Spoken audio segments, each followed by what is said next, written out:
Le Flammpanzer II, c'est un petit char allemand équipé de 2 lance-flammes qu'on va imprimer en FDM, donc en dépôt de filament dans cette vidéo, et puis qu'on va même peindre sans sous-couche.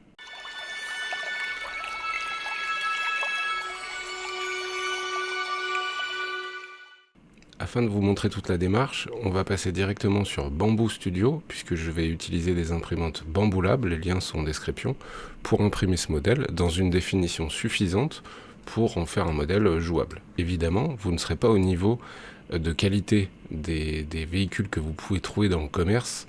Je vais penser par exemple à Warlord Games, mais vous allez voir que l'écart de prix est quand même vraiment considérable et que je trouve que c'est un bon moyen de tempérer les dépenses pour les maquettes. Donc pour information, on est sur Bamboo Studio, j'ai importé ici le modèle qui est composé de plusieurs parties, à savoir la caisse que vous voyez juste là, ainsi que la tourelle principale qui est équipée d'une MG34 si ma mémoire est bonne, ainsi que des 2 petites tourelles lance-flammes qui sont juste là. Alors le modèle est en un seul exemplaire dans le pack, dupliquez-le une fois, hein, c'est exactement le même, donc je ne vais pas mettre le même fichier 2 fois, donc pensez bien à le dupliquer. Et puis ensuite vous avez ces petits effets de flamme à peindre directement. Là ce qu'on va faire, c'est qu'on va régler la hauteur de couche. Vous allez voir que je vais imprimer ça sur une Bamboo X1 carbone, mais ce serait exactement la même chose sur la A1 mini ou sur la A1. Et en termes de hauteur de couche, je trouve que le meilleur compromis c'est le 0.16, donc 160 microns, ce qu'ils appellent le High Quality, plutôt que le Optimal. Le Optimal, en fait, le High Quality va simplement en fait imprimer un peu moins vite et du coup vous faire des zones un peu plus lisses que la version optimale. Voilà, tout simplement. Donc on est bien en 0.16, on est bien sur le plateau de la X1, on va sélectionner ensuite objet par objet. Et dans le cas des objets, on va simplement leur accorder différentes choses. Par exemple, dans le cas de la caisse, on va activer les supports. On va penser à en passer en arborescent et on va tout cocher en dessous, c'est-à-dire des supports uniquement sur le plateau et ne supporter que les régions critiques. Donc ça c'est important puisqu'il y a des zones qui, évidemment ce serait mieux de l'imprimer en résine, vous aurez quelque chose de beaucoup plus lisse, etc. Mais pour ceux qui veulent se limiter au FDM, voilà, j'explique comment moi je fais. Donc activer les supports, ne supporter que les régions critiques parce qu'il y a des endroits où c'est pas forcément nécessaire que ce soit parfait, par exemple en dessous, vous le verrez hein, sur le modèle final. Et arborescent parce que je trouve que c'est les supports les plus efficaces et surtout les plus simples à retirer. On va faire exactement la même chose sur les 2 petites tourelles. Donc on va passer pareil en arborescent sur plateau uniquement que les régions critiques. Et on va faire pareil aussi pour la tourelle principale, puisqu'en fait, hein, il y a des surplombs un peu trop violents, la MG34 qui dépasse juste là, les bords de tourelle aussi. Hop. Donc on va faire la même chose pour celui-là. On active les supports, arborescent, c'est la même chose. Et évidemment, pour les 2 jets de flamme, on va aussi faire la même chose, puisque cette partie-là ne pourrait pas s'imprimer. Vous voyez, l'arrière qui n'a absolument aucun support ne pourrait pas s'imprimer sans support. On va faire la même chose, mais avant, je veux juste vous montrer un truc, parce que là, le jet de flamme est assez court, vraiment très court, alors que les Flammpanzer ont une portée, je crois, de 20-30 mètres efficace. Donc là, ça doit faire quoi 4 mètres, 3 mètres, si on est au 1,56e. Donc je vais simplement vous montrer comment on redimensionne. Vous pourriez appuyer sur la touche S. Alors je me rends compte que vous ne voyez pas, donc je vais tout de suite déplacer ça. Voilà. Donc sur la partie haute de Bamboo Studio, vous allez cliquer sur redimensionner. Vous allez décocher échelle uniforme, puisque là c'est vraiment un jet de flamme, donc c'est pas grave s'il est déformé en fait. Donc on va décocher échelle uniforme. Et la longueur, donc c'est la partie la plus longue, hein, celle qui fait 37,65 mm, et ben on va la doubler, on va dire 80 mm à peu près quoi. Et du coup on a un modèle voilà, qui d'un coup est vachement plus allongé et qui permettra du coup de simuler un effet de flamme vachement plus long, tout simplement. Et ensuite ces 2 modèles, on va faire exactement la même chose. On va activer les supports. Hop, arborescent, sur plateau uniquement et ne supporter que les régions critiques. Vous allez probablement me demander pourquoi j'ai pas tout sélectionné d'un coup et activé les supports pour l'intégralité des choses. C'est simplement parce que si je fais un rangement automatique sur le plateau, les objets vont être vraiment les uns à côté des autres. Et le fait d'activer les supports risque à un moment peut-être de faire se chevaucher des supports. Donc je préfère le faire comme ça, pièce par pièce. On va repasser sur global, on a les réglages qui sont bons. Donc ensuite je vais simplement placer mes objets de manière approximative. Et ensuite on va faire trancher plateau. Alors vous n'avez toujours pas le visuel. Je vais l'agrandir, voilà. Donc sur la partie droite, juste là, je me rends compte que j'ai vraiment pas les bons réglages de taille de fenêtre. Donc sur la partie droite que vous voyez juste là, je vais faire trancher plateau. Donc là il y a quelques calculs qui sont faits. Donc encore une fois ça dépend de la puissance de votre PC, mais en règle générale c'est quelques secondes quoi. C'est rarement plus d'une minute. Donc on a les supports qui ont été posés vraiment de partout. Et c'est très bien comme ça. Je me rends juste compte qu'il n'a mis aucun support pour les tourelles, les petites tourelles, puisque j'ai activé dans tourelle lance-flamme, j'ai activé ne supporter que les régions critiques. D'expérience, et du coup, il estime que ça, c'est pas critique. D'expérience, je sais que ça va foirer. Donc je vais décocher pour les deux petits modèles, là, les deux tourelles lance-flamme. Hop, je vais décocher ne supporter que les régions critiques. Comme ça, je suis sûr qu'il va supporter toutes les parties, en tout cas pour les deux tourelles. Et voilà. Et du coup, on a les supports. Et là, je sais que ça va rouler et c'est très cool comme ça. Ensuite, on va simplement retourner sur préparer. On va replacer les objets. Donc là, vous remarquez que maintenant que j'ai activé les supports de partout, il les espace lui-même. Ce qui n'est pas le cas si vous n'activez pas les supports. Je tranche le plateau une dernière fois. On est en 0.16. Ouais, on est bon. Donc on a 6h46 de print. Durée totale. On enlève 10 minutes parce qu'il y a les réglages par défaut. Et voilà. Donc sachant que moi j'ai tendance donc à laisser 6 heures, laisser le print démarrer correctement.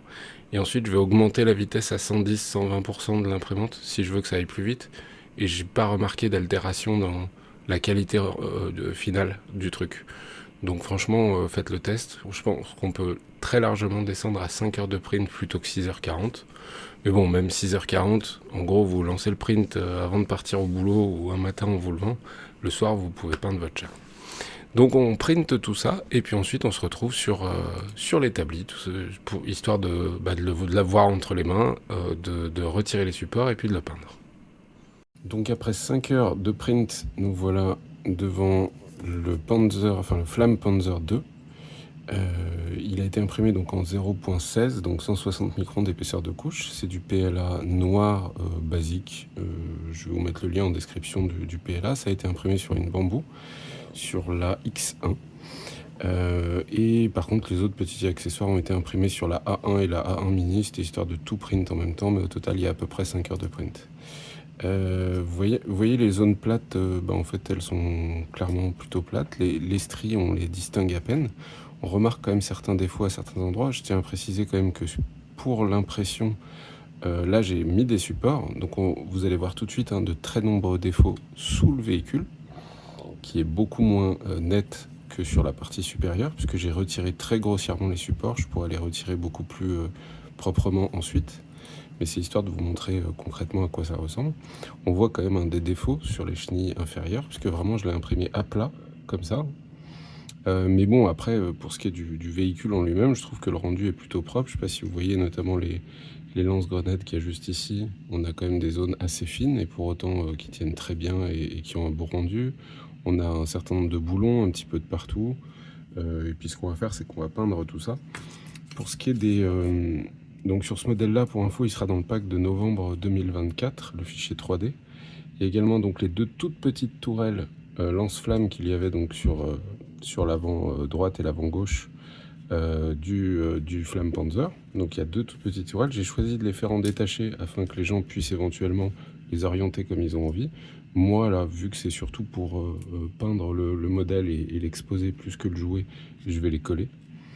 Je vais quand même garder la tourelle principale qui est équipée d'une MG, pas collée parce que ça c'est moins gênant, donc elle pivote évidemment. Et puis on va peindre tout ça. Alors j'ai choisi deux teintes pour la peinture, et on va pas sous-coucher le modèle.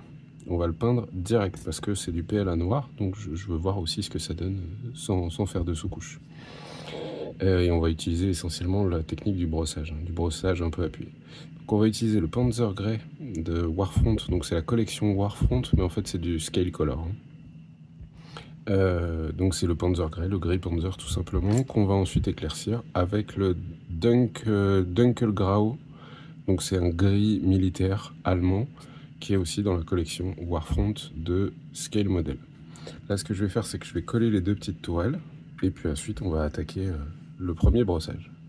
Donc c'est parti pour la première couche. Donc comme je vous l'ai dit, il n'y a absolument pas de sous-couche sur ce modèle. Vraiment, il est imprimé en PLA noir. Et du coup, on va faire une peinture directe dessus, histoire de voir comment on arrive à s'en sortir. Alors ces pots-là sont neufs, donc il faut les secouer de ouf. Voilà, parce que je voulais vraiment tester cette gamme spéciale pour la Seconde Guerre mondiale. Bon, déjà, ça a l'air d'avoir un pouvoir couvrant assez cool. Donc vu que là, je vais faire un brossage,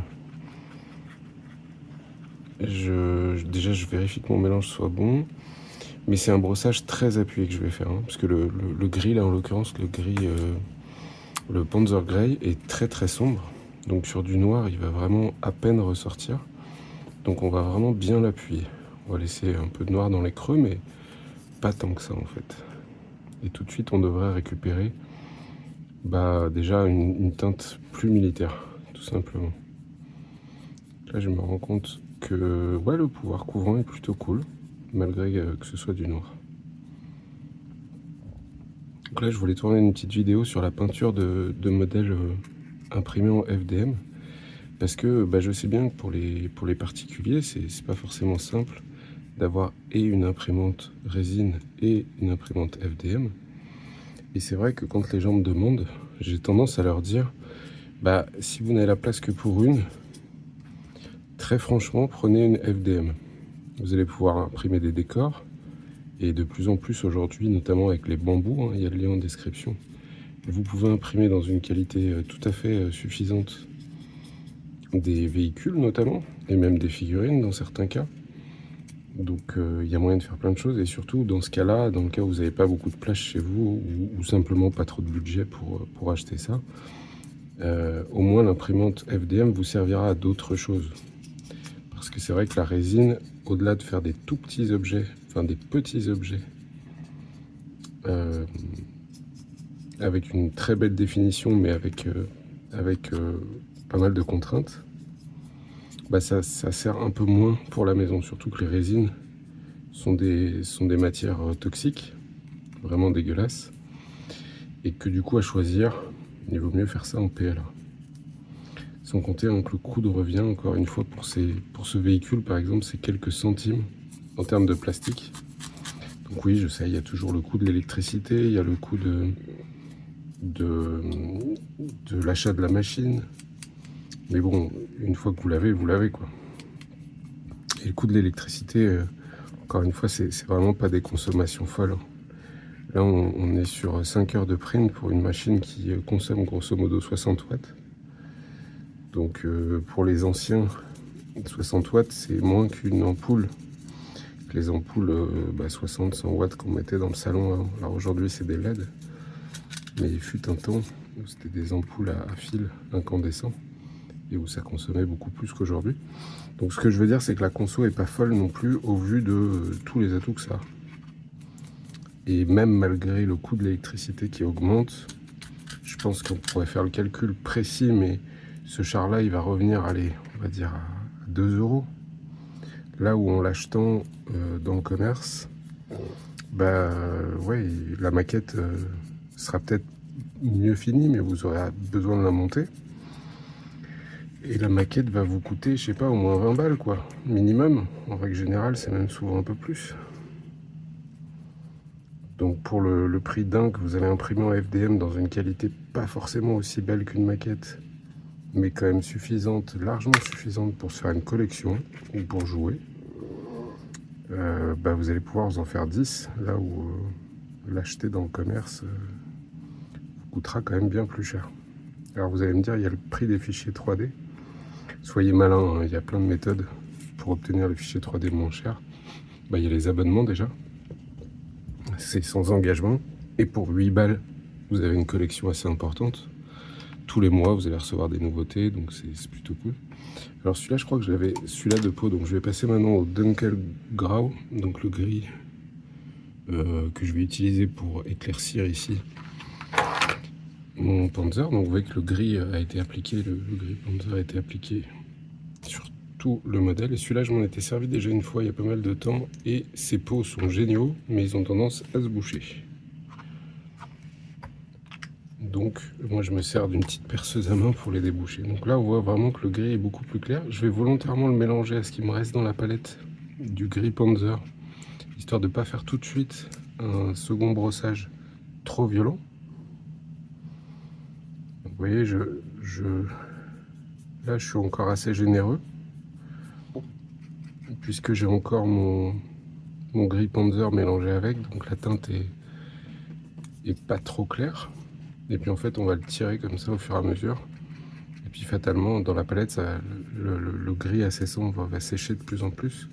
Donc il va se mélanger de moins en moins à mon gris clair. Et du coup je vais réussir normalement à faire un espèce de faux dégradé. Un dégradé pour les nuls entre guillemets, quoi. Et vous avez vu, j'ai pas attendu que ça sèche. Je travaille dans le frais. Dans le cas de ce genre de peinture, je trouve que c'est largement suffisant.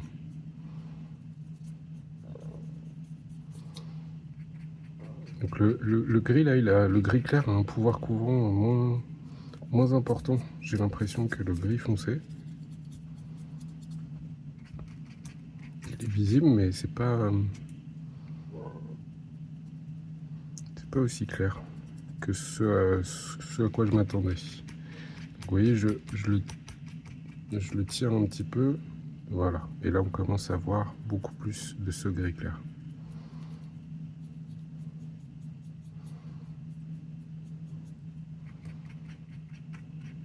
Donc ça c'est le Flamme Panzer 2.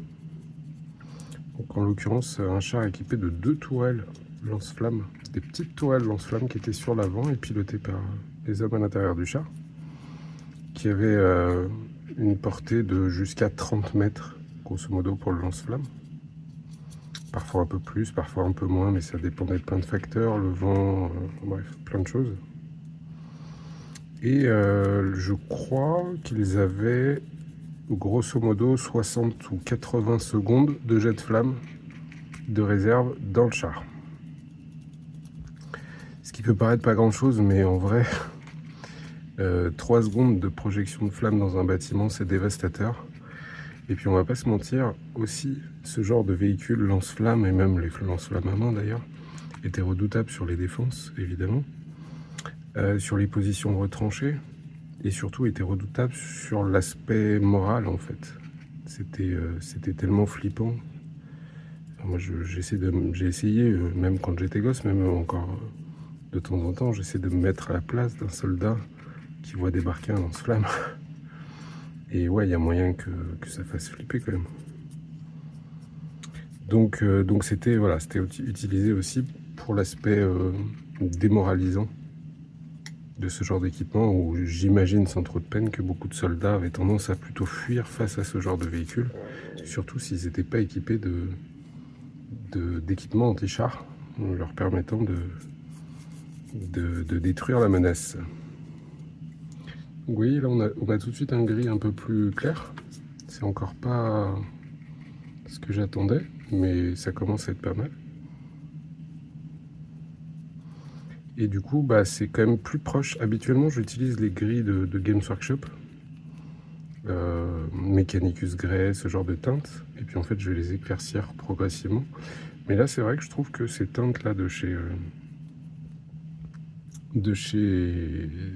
Scale Color sont quand même plutôt pas mal. On ressent le gris militaire bien plus que des teintes qui ne sont pas prévues pour ça. J'espère que le rendu visuel est suffisant pour que vous vous en rendiez compte. Voilà, et là ce que je vais faire, c'est que je vais nettoyer mon pinceau. Parce que j'ai du gris très foncé dessus. Et je voudrais pas trop altérer le gris clair que je vais venir brosser en dernier lieu pour rehausser un petit peu les arêtes. Mais en fait, la difficulté aussi, quand on peint de FDM, donc des figurines, donc des véhicules imprimés en filament, on a quand même, je ne sais pas si vous voyez, on voit les layers, on voit les couches de différentes couches de plastique, tout simplement. Et du coup, les brossages, c'est pas forcément le plus adapté. On a plutôt, il faut plutôt éviter parce que sinon on va relever comme ça les teintes sur justement ces layers, ces couches. Du coup, vous voyez, je fais c'est un faux brossage, enfin, c'est un petit brossage très léger que je vais faire vraiment en sélectionnant les endroits où le faire pour justement pas relever les layers. Vous voyez là, on a les boîtes latérales qui sont en fait les réserves d'essence pour les lance-flammes. Enfin, je suis pas sûr de ce que je dis, mais il me semble bien que c'est ça. N'hésitez pas à aller vérifier sur Wiki ou sur des sites de passionnés de véhicules militaires. Et du coup, voilà, avec ce gris clair qui maintenant n'est plus mélangé au gris Panzer de base, j'arrive à avoir une teinte bien plus claire et du coup à rehausser les détails.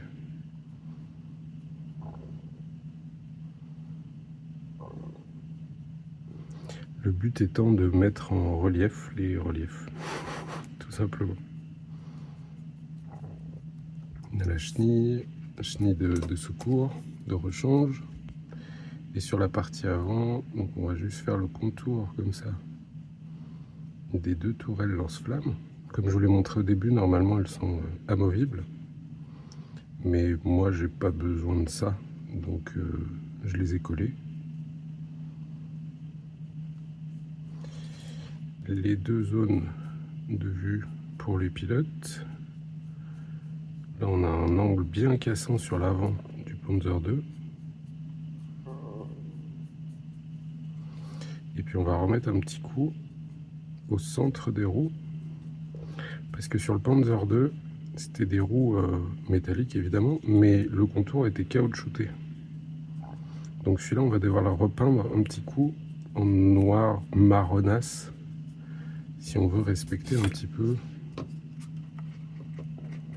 le visuel de ce char. Et puis sur la tourelle, je fais pareil. Hop, on va vraiment s'occuper que des arêtes.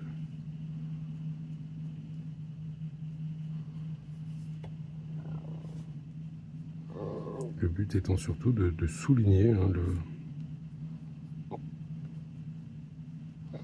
Et vous voyez, les layers, on les voit énormément là sur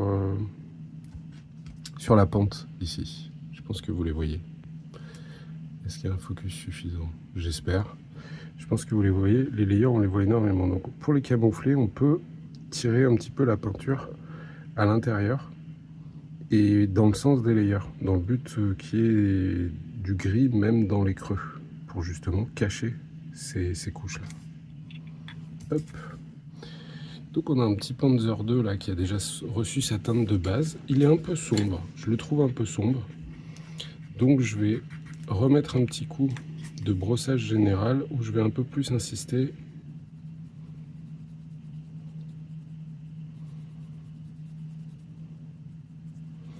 Donc, vous voyez,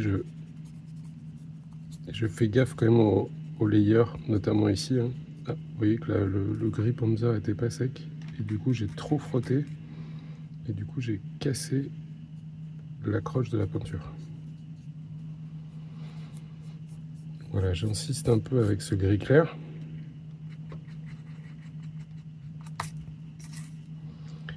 Parce que sur le champ de bataille, sur un plateau de figurines, c'est quand même cool d'avoir des véhicules qui pètent un petit peu, quoi, qu'on voit bien, parce que ils sont là pour être jolis hein, sur une table de jeu, donc autant qu'ils se distinguent de loin. Je reprends un peu de gris, je vais en remettre un petit coup aussi, voilà, sur la tourelle, histoire de la rééclaircir un peu.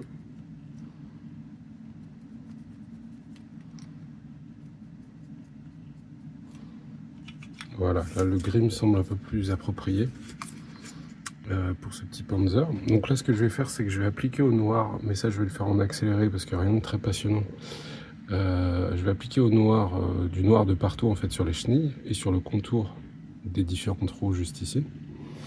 Je vais aussi en profiter pour mettre un petit coup sur l'AMG parce qu'il y a du métal forcément. Partie métallique sur l'avant des lance-flammes également. Le reste globalement était peint. Mais on va faire ça en accéléré, on verra le rendu à la fin, quoi. Bon là j'ai utilisé du Grim Black, je crois que c'est ça le nom, de chez Army Painter, en speed paint, parce que je trouve que c'est très très facile à appliquer au pinceau, puis vu que c'est très liquide, ça coule dans les creux. Donc c'est vraiment parfait pour cet usage-là. Je l'ai passé sur les chenilles et puis sur tous les contours des différents trous. Bon là c'est donc j'ai fini hein, le passage de noir tout simple. Normalement c'est une étape que je fais après, mais là vu que j'ai encore du noir de sec dans la palette pour pas gaspiller, bah, je le fais à ce moment-là. Et c'est le moment en fait où je vais faire un espèce de faux weathering, c'est-à-dire que je vais prendre du noir sur un bout de mousse pour venir salir le véhicule aux endroits où c'est logique qu'il soit cradingue. Ça rajoute tout de suite un petit peu plus d'impression de détails, alors que dans le fond, vous voyez, il n'y a quasiment aucun travail de précision sur ce truc-là. Et pour autant, la moindre petite tache qui apparaît, quelqu'un de néophyte qui n'y connaît rien aurait tendance à dire « Oh là là, mon Dieu, t'as pris du temps à dessiner la moindre tâche, c'est incroyable !» Et s'ils savaient comment on fait ça, et d'ailleurs, moi je leur explique, c'est vraiment pas compliqué, quoi. Et ça rajoute tout de suite un petit peu plus de réalisme au véhicule. Donc là, j'insiste avec le noir sur l'avant des garde-boue, au-dessus des chenilles, parce que c'est une zone très sensible aux jets de flammes des tourelles. Et puis ensuite, voilà, je fais ça un peu freestyle. Donc je mets un peu de noir un petit peu de partout, comme ça. Je pense à en mettre sur la tourelle. Et sur la tourelle, j'ai tendance à exagérer d'un côté, comme pour simuler l'endroit où les pilotes passent leur temps à grimper. Parce que tout le monde, et du coup les pilotes de char aussi, prennent leurs habitudes et ont tendance à grimper de tel côté du véhicule plutôt que d'un autre, quoi. Donc voilà. Et puis après, ce que je vais faire, c'est que je vais prendre mon fameux stylo Pigma Micron et on va venir redessiner. Donc là, je vais la bloquer sur mon doigt, la tourelle. Avec cette pointe très très fine, je vais simplement venir redessiner en noir les endroits que je veux mettre bien marqués en relief. Donc je le fais par exemple sur le contour de l'écoutille. Et ça permet tout de suite de la faire ressortir. Évidemment ça, vous pouvez le faire au pinceau. Mais franchement, c'est quand même tellement confortable ces petits feutres que moi maintenant j'ai tendance à les faire avec ça. Donc, les autres endroits que j'ai envie de marquer, c'est par exemple le contour du mini bouclier de MG de tourelle.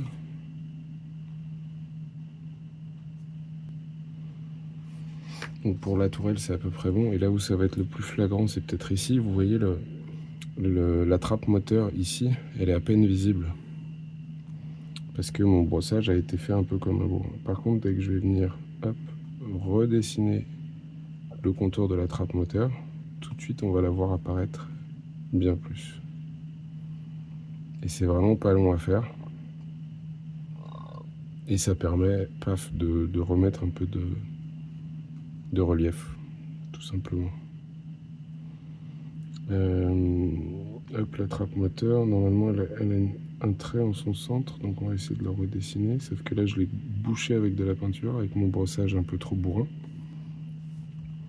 Et puis ensuite, entre les deux caissons là, juste là, on peut redessiner ce...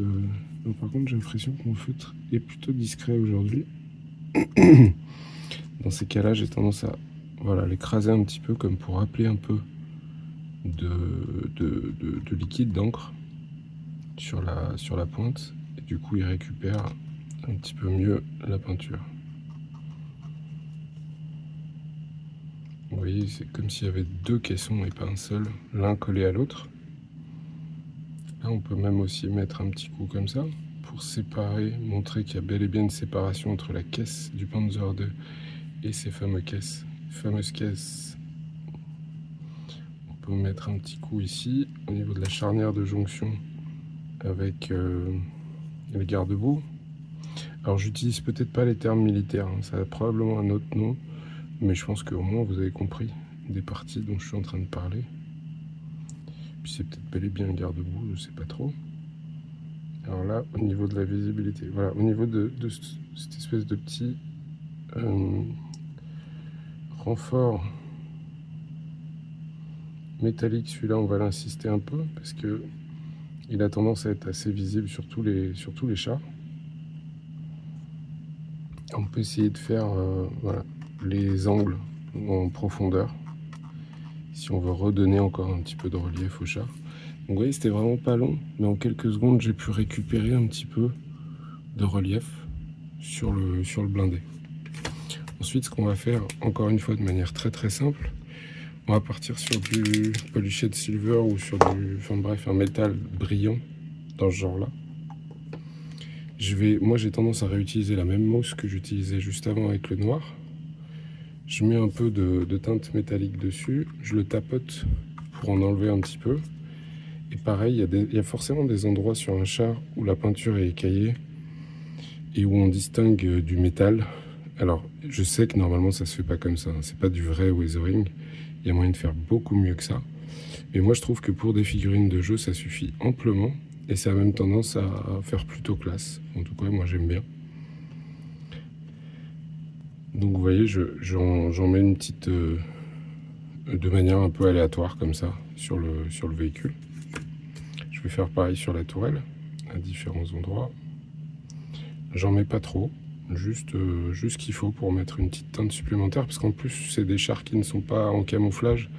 Donc c'est vrai qu'on a l'impression que ça pourrait être peint vraiment très très vite, et c'est le cas, parce que voilà, là dans l'absolu il est quasi fini.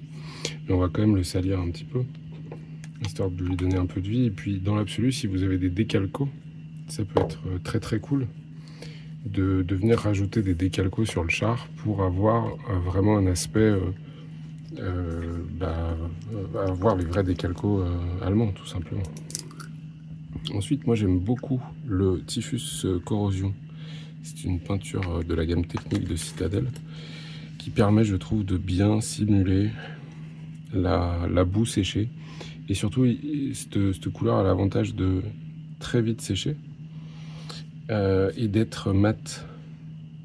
Donc si vous voulez ensuite leur redonner un aspect brillant, parce que vous voulez que ce soit de la boue encore fraîche, et bah rien ne vous empêche de mettre un peu de vernis brillant dessus, juste sur ou alors de la mélanger même avec du vernis brillant, ça marche aussi très bien.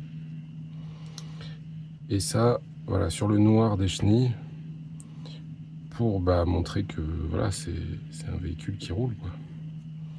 Sur la chenille supérieure, évidemment, parce que la chenille supérieure, elle est inférieure la moitié du temps. Et puis on peut salir les roues aussi un petit peu, plutôt les contours des roues plutôt que le centre. Hop, les dents de la roue tracteuse avant. C'est là qu'on va pouvoir cacher un peu la misère de la partie inférieure du véhicule aussi, en insistant pas mal sur la quantité de boue qu'on va y mettre sur les chenilles qui sont pas très belles ici. Si on exagère, on cache un peu la misère avec quelque chose qui fait plutôt réaliste, donc c'est cool. Pareil pour la chenille inférieure ici. Des endroits où j'en mets plus, des endroits où j'en mets moins. Là, il faut laisser aller un peu le pinceau de manière à peu près logique aux endroits où c'est sensiblement sale, tout simplement. Et évidemment, si on a fait un côté des chenilles, on va faire l'autre. Le bas de caisse à l'arrière, évidemment, il est déglingos. Il est forcément taché. À part s'ils viennent de laver le véhicule, mais... Et puis là, on va insister un petit peu aussi sur la caisse à certains endroits. Parce que fatalement, un char, quand c'est au combat, ça se salit. Moi, j'ai tendance à faire un endroit, comme d'habitude, où je vais mettre un peu plus de boue, qui représente l'endroit, encore une fois, où la plupart du temps, les membres du véhicule montent. Donc là, on peut facilement imaginer qu'ils montent par ce côté-là, puisqu'il y a beaucoup plus de traces de boue qu'ailleurs.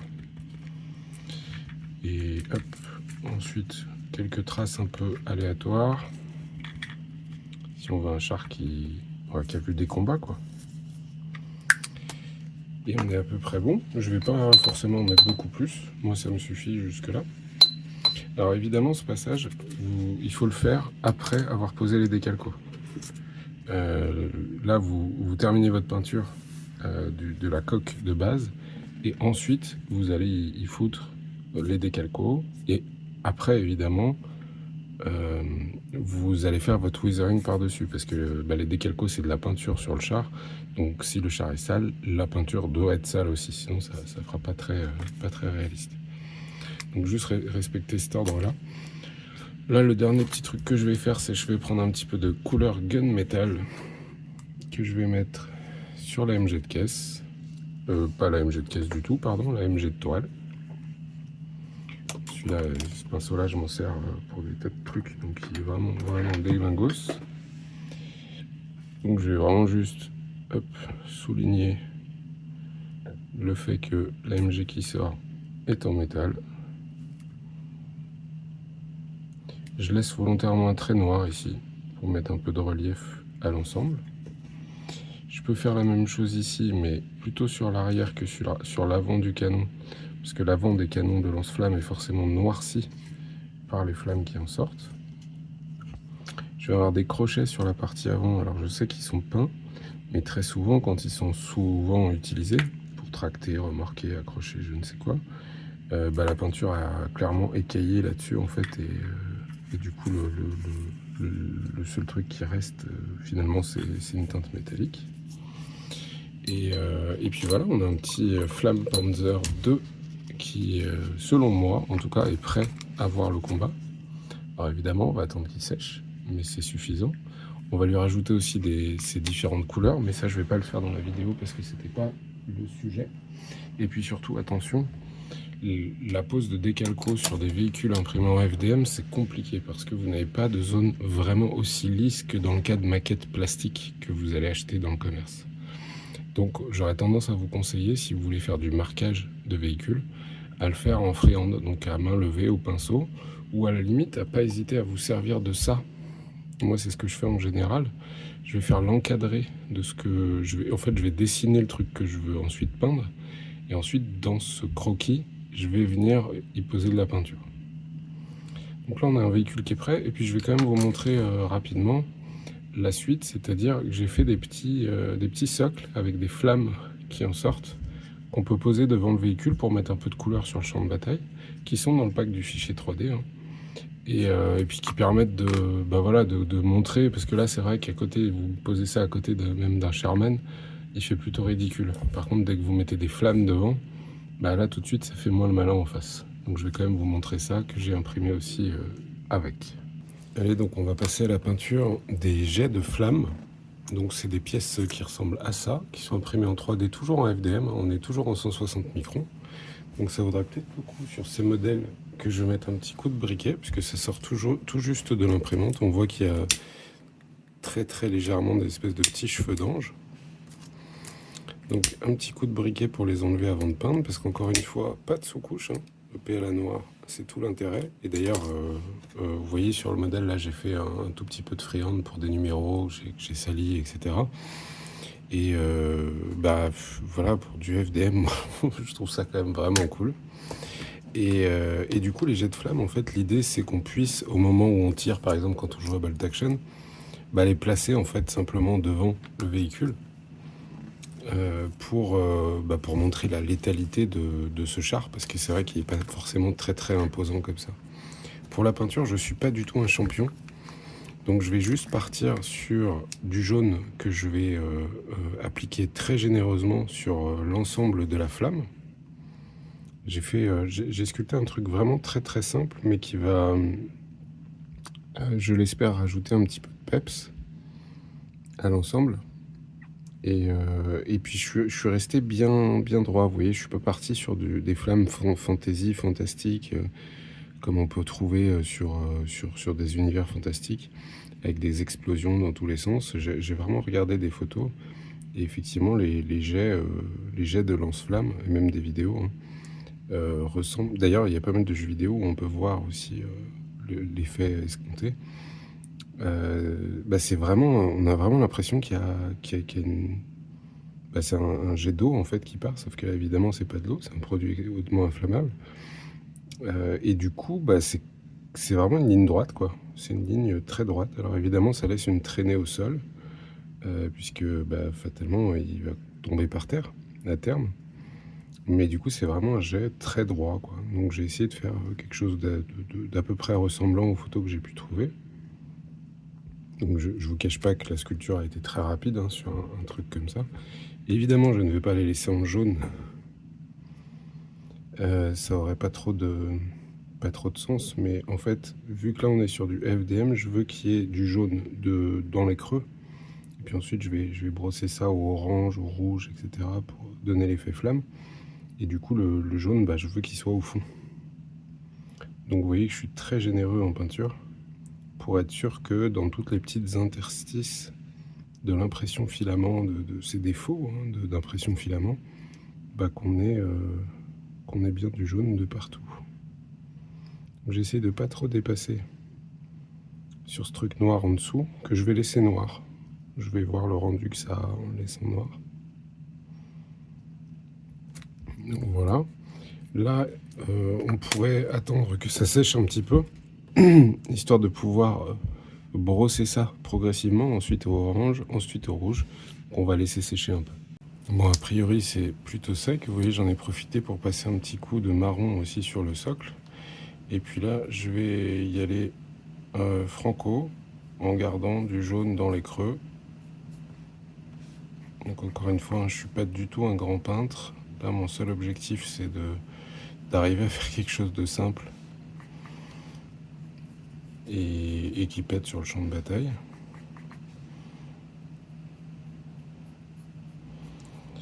Donc je laisse bien du jaune dans les creux, c'est pour ça que j'insiste pas trop, pour donner le côté flamme, tout simplement.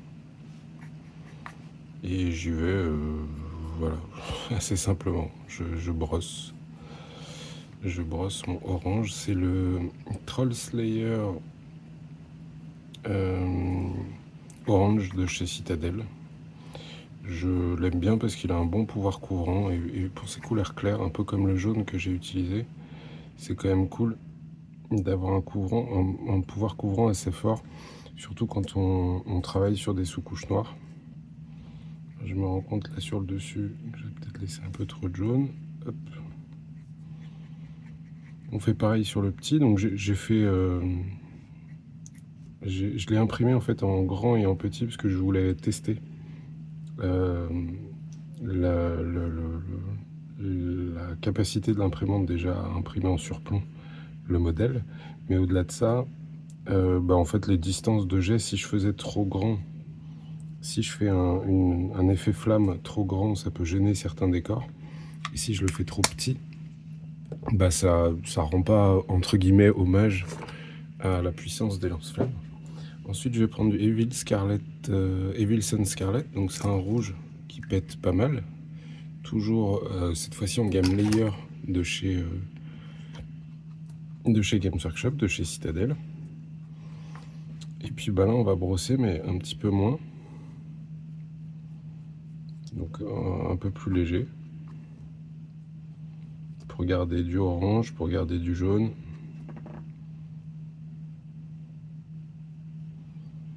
Et je brosse dans le sens des flammes, tout simplement.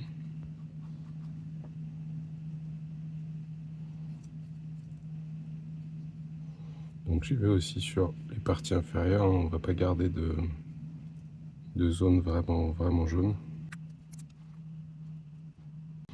Et le socle, je l'ai simplement peint en marron, ça mériterait un petit coup de flocage, par exemple. Voilà, là j'en ai mis un petit peu plus de rouge sur ce modèle-là. Et puis ensuite, on va passer à du noir, tout simplement. Donc là, je vais prendre un noir, le Abaddon Black standard, le Abaddon Black de chez Games. Je n'ai pas nettoyé mon pinceau autre-temps, ce qui va permettre, entre guillemets, d'altérer un petit peu le noir, parce que le noir, c'est quand même bien punchy. Et vous voyez là, j'essaye d'être vachement plus léger pour qu'on distingue quand même toujours les couleurs que j'ai précédemment posées, mais on voit quand même que ça donne du relief à tout ça. Bon, c'est pas parfait, mais ouais, ça représente une flamme, voilà, ça marche à peu près, quoi. J'ai aucun doute sur le fait qu'il y a moyen de faire 1000 fois mieux, ou 2000 fois mieux même. Mais là, je vous montre une technique rapide, et puis encore une fois, il y a toujours une histoire de temps, en fait, qu'on est d'accord d'allouer à la peinture de tel modèle ou de tel modèle. Et bah moi, j'aime bien peindre, mais j'aime bien aussi quand j'ai un résultat assez rapide. Je suis prêt à faire des concessions sur le rendu final, tant que, en l'espace d'une heure, j'arrive à mener un projet de bout en bout.